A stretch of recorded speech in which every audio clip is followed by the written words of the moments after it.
All right, everybody, we have 10 minutes here with Adam and Ruben. And before you go thinking, if you're watching on YouTube, what kind of cut rate production is this? They've been wearing the same clothes the whole time. I decided to do a little outfit change here, a little wardrobe. Only have one outfit quick change. That's all right. I didn't even notice. I just figured you got hot. I did that too. But anyway, now we're going to talk about, in the theme of transporting your firearms and ammunition, one thing, and you've alluded to it a couple of times here and there, is the idea of NFA items, which can get a little bit trickier than the regular items, as if to the maybe newcomer to transporting things outside of their little home zone, as if that didn't already seem challenging enough. Maybe they have an SBR or a suppressor, an SBS, whatever it might be, and they think, gee, how am I going to do this? I remember when I got my first tax stamps back, I felt like there's nothing I can't do. I know, right? I paid every fine I need to pay. I'm good to go. That's not the case. Not necessarily. So what are some of the things that you got to consider, extra considerations that need to be taken into consideration? So, sorry, when you have one of these items. Step number 1, ensure that the item in question is legal where you're going. Oh yeah, that's a big first consideration. You can't just go anywhere with it. So like Ruben and I's homeland of Minnesota to the west, short barrel shotguns, no go. Not a thing at all. Not a thing at all. Just none. Illegal. Okay. Legal here in Wisconsin, not legal there. Legal in South Dakota. Right. That should tell you You've got a stamp, don't matter. You might want to read into that. Or I'm assuming South Dakota. Check into that. But for example, It's better here. yeah. So anyway, make sure it's legal where you're going. Step number 2, suppressor, or once it is legal where you're going, it is legal to go there. Okay. So it is legal to cross through a state that they're illegal on your way somewhere else, as long as you don't stop or do stuff while you're there. It's What if you have to go to the bathroom? Sorry. Legal to pass through. I think I'm not going to elaborate on that, but it's legal to pass through. There's doctrine and case law for that. Gatorade bottle. Adult diapers. Same thing, Illinois. It's legal to pass through. Okay. In the case of suppressors, no additional paperwork is needed. If they're legal where you're going and they're legal where you're at, you can just go there. Okay.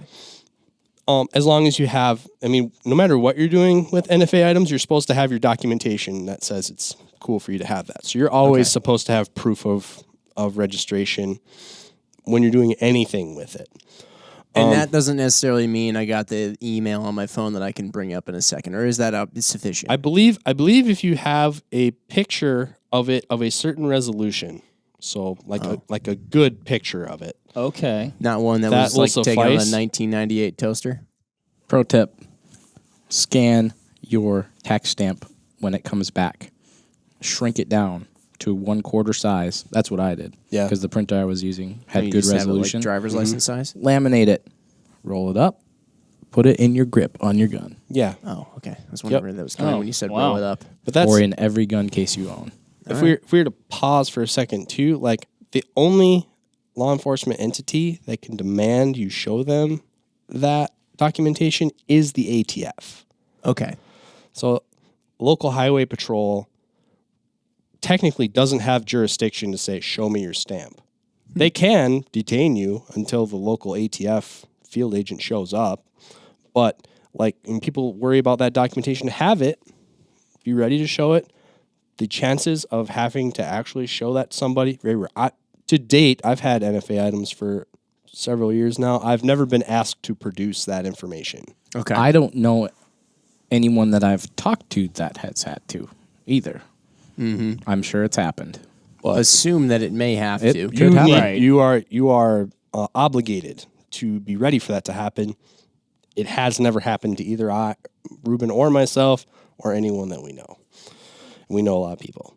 But you And should be having ready. multiple copies of the same document is A-okay. Yep. So Yep. And even like if by the numbers, you were supposed to have the original, like the originals are so valuable. I don't know anybody that carries around the originals. The originals are all in safes. seems dangerous. Just because, Right. it's too valuable to lose. Right.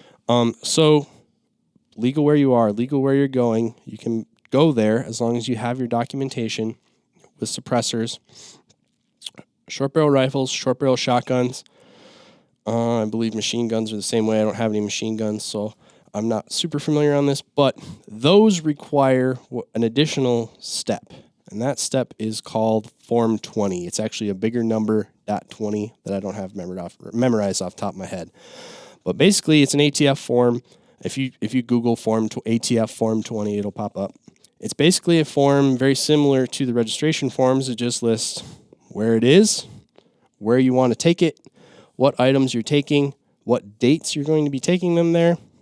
You sign it, and then you send it to ATF, basically notifying them and requesting permission. That process currently takes about a couple weeks. For them to process, it's much faster than the actual registration process. And this is something you've done a lot. Yes. Yep. So anytime you're crossing out of your state. Basically. Now, so you send them this form, they approve it, send it back to you. That is now your permission slip to transport your short barrel rifle, short barrel shotgun, whatever, across, to this destination and back. What a lot of people don't understand about this form is it's good for up to a year. So the astute form completer would select a date, like sometime in the near future, and then when they put the second date, they would select a date that is 1 year less a day from the first date that they picked. And now you are good to travel back and forth to that place for 1 calendar year. So you need to have a form and you need approval for ATF to transport it somewhere, but you get that permission for up to a calendar year. So most people do that. Okay. So in my case, like for 3-gun stuff where I'm bringing an SBR to 3-gun matches, I know in advance what matches we're going to for the year. So I fill out 5, 6, however many Form 20s to go to those places Okay. for a year. And then I have all the documentation that I need to travel back and forth. More often than not, it comes up with people who live on the border of 2 states. So I live just on the Wisconsin side of the Minnesota-Wisconsin border. So you select an address, place, if your family has a cabin or something like that in Minnesota, this is the place that I go, you're good for a year to go back and forth. And all of them are state specific. There's no, maybe reciprocity is not the right word, but it's good for Wisconsin, Minnesota, whatever. They want you to put a specific address on there. So it's a permission slip. Yeah. So when okay. I'm taking an SBR to Texas, I'm taking it to the CCC range in Crescent, Texas. Got it. At this address. Okay. Now you're going to travel back and forth between those places. Doesn't say you have to take the most direct route there, but that's where I'm going. Okay. For a year. So. Now, and when you go down to Texas and you're going to hang out at CCC, you don't have to camp out at CCC and practically live at CCC, right? Correct. So your Airbnb that's down the road, Correct. nobody's going to be like, why aren't you at CCC at 2 a.m.? Mm-hmm. Again, Unless you're nobody's hog ever hunting at 2 a.m. Right. But that's the quick and dirty on it. It's legal where you are, legal where you're going. Have your documentation. Suppressors are good to go at that point. Okay. SBRs, SBSs, destructive devices, you need to fill out Form 20. Form 20 is good for up to a year for wherever you're going. And that's... Is there a cost? No. No. Okay. Well, that's nice. That's one of those things, too, where a lot of times people talk about, a pistol brace, right? What's the benefit of getting an SBR versus getting a pistol AR? That's one of those things where you wouldn't have to do that. Yeah, Yep. you could just go wherever it's legal Correct. to have it. Correct. As long as pistols are legal there. Mm-hmm. That is interesting. I tell you, the NFA item thing, it's just there's the regulations around it. You look at them and you just, to me, it's kind of puzzling at times. I don't know if that's the right way to word it. Because you got to be kind of careful with how I would agree, but you you open Pandora's box when you start going after some of that legislation Right? too, because Yeah, it can just as easily go the other way. So, but that's don't how. want to get too political on No, it. right? Yeah, exactly. That's the thing.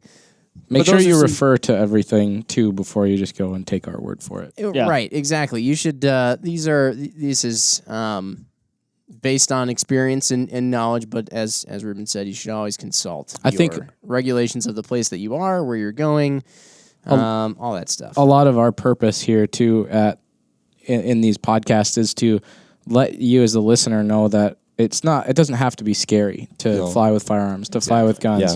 Yeah. You should always consult your regulations, but it's really pretty simple, and follow the law, be polite. But I mean, if you do that, like, you're probably good to go. Like those are really good things to follow for really, I'd say, life. Yeah.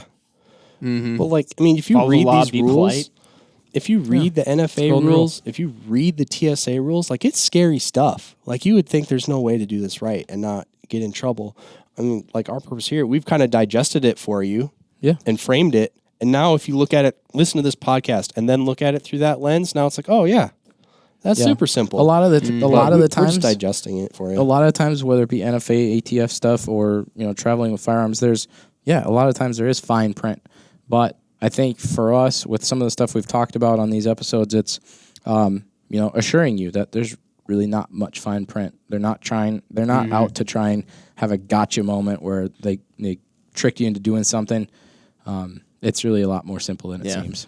Like you were saying, Adam, too, it's kind of sometimes like looking at the directions for an IKEA piece of furniture or the service manual for doing whatever on a car. You look at the instructions, you're like, I am never, ever going to get to complete this. And then you kind of start doing it, and you're like, oh, okay, I guess it kind of just makes sense. Yeah. Well, and then once you do it once, it might have taken you 15 hours the first time. Yeah, But if you had to do it again, you'd be like, oh, this will take Exactly. an hour. And, like, TSA airport people, I mean, they're just people doing a job, having a day, earning a check. Yep. Like, that's what they're doing. ATF field agents, I know some. They have better things to do than check your stamp. They got bigger fish to fry. So on the whole, these people aren't out to get you unless you are really doing something you're not supposed to be doing. And if you are, well, they're professionals. They're going to find you. That's on you. That's on you. That's on you. But on the whole, No they're not tips out for that. They're not out to get you. I have no expertise on any of that. I have nothing to say. But yeah, I mean, it's not scary.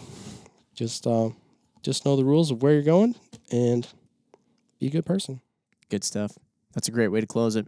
All right, everybody. What do you think about all these things revolving around traveling with the things we know and love? If you have any other questions, hit us up. Any other topic ideas you definitely, desperately want to hear about, let us know too. And that's what we're here for. Thanks again, Adam, Rube. Thanks, guys. See you guys. All right. Bye. Bye. Bye. Bye.